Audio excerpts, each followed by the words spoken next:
Donc nous voyons Nathan arriver dans cette vidéo de profil. La première chose qu'on prend en considération pour l'analyse de course, c'est la posture. Donc on prend Nathan, peu importe le moment où on le prend finalement, ce qu'on veut voir c'est sa façon qu'il a d'être incliné vers l'avant. Donc on prend la verticale, la coxo-fémorale et son méa acoustique comme premier repère anatomique. Donc Nathan est incliné vers l'avant de 8 degrés. C'est une posture qui est correcte. Ce qu'on veut, c'est entre 5 et 15 degrés, on va dire, entre la vitesse à laquelle on court. Puis si on prend le même repère anatomique par la coxo et puis qu'on le met au sol, on a un 5 degrés. Donc on a un différentiel de 3 degrés. Ce 3 degrés-là, il se passe dans son bassin. Donc c'est-à-dire que Nathan a une inclinaison à partir du bassin aussi de 3 degrés. Ce 3 degrés-là, il n'est pas trop significatif. On ne veut pas qu'il dépasse on va dire, après 5 degrés, il devient négatif pour le corps, donc pour le bas du dos principalement, pour toute la région lombaire.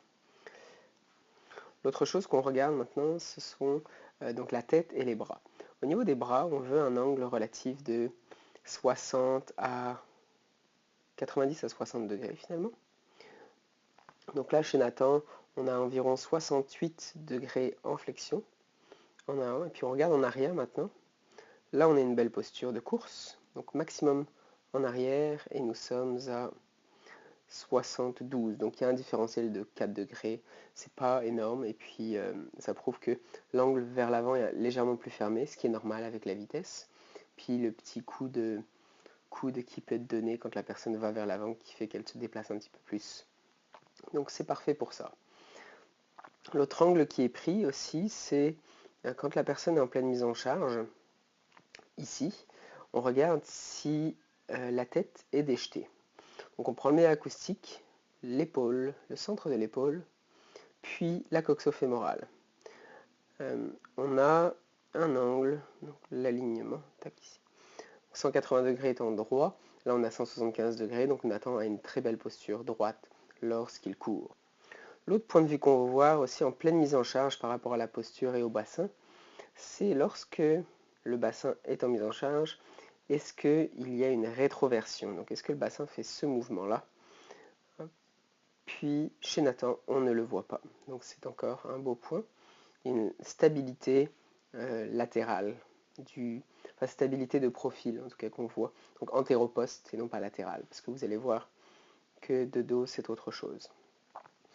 L'autre chose qu'on regarde de profil, c'est l'appui du pied. Et donc la façon que Nathan a déposé son genou, son pied au sol et du coup son genou. Donc on prend cette angulation-là,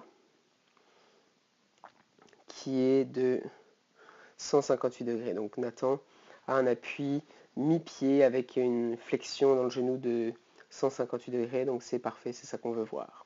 Maintenant, si on prend la jambe gauche, là on a un appui par exemple sous le talon. Donc Nathan n'a pas tout à fait le même appui sur les deux pieds, mais il a deux beaux appuis de pied, ça arrive souvent, ça qu'on voit un décalage.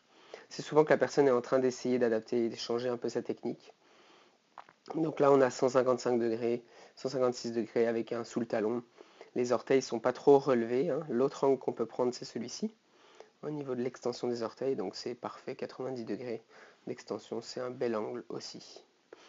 Puis, de profil, c'est pas mal ça qu'on voit. On peut prendre aussi l'angle, finalement, pour démontrer à la personne que son appui du pied peut être trop en avant.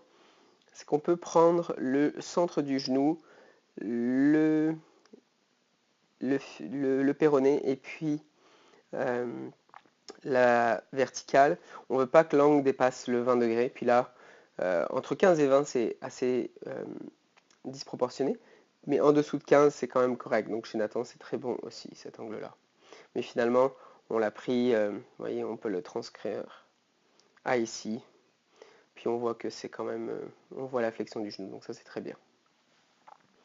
L'autre chose qu'on peut voir de profil chez Nathan, c'est bien sûr sa longueur de foulée, qui est très très belle et très grande, mais c'est surtout son overpulling. Overpulling étant bien sûr son talon qui arrive proche de sa fesse. Donc vous voyez ici le développé de sa jambe. Puis on ne voudrait pas que ça dépasse, vu la vitesse à laquelle Nathan courait, on ne voudrait pas que ça dépasse 90 degrés. Donc si Nathan était dans ces environs-là, ce serait correct. Là, on est quand même à une flexion légère, très prononcée du genou. On est à 49 degrés de flexion. Ça pourrait être beaucoup plus bas, hein. Le talon pourrait arriver maximum ici, à cette ligne-là, donc à 66. On a un 20 degrés de trop, donc ça sera un des conseils techniques qu'on dira à Nathan de faire.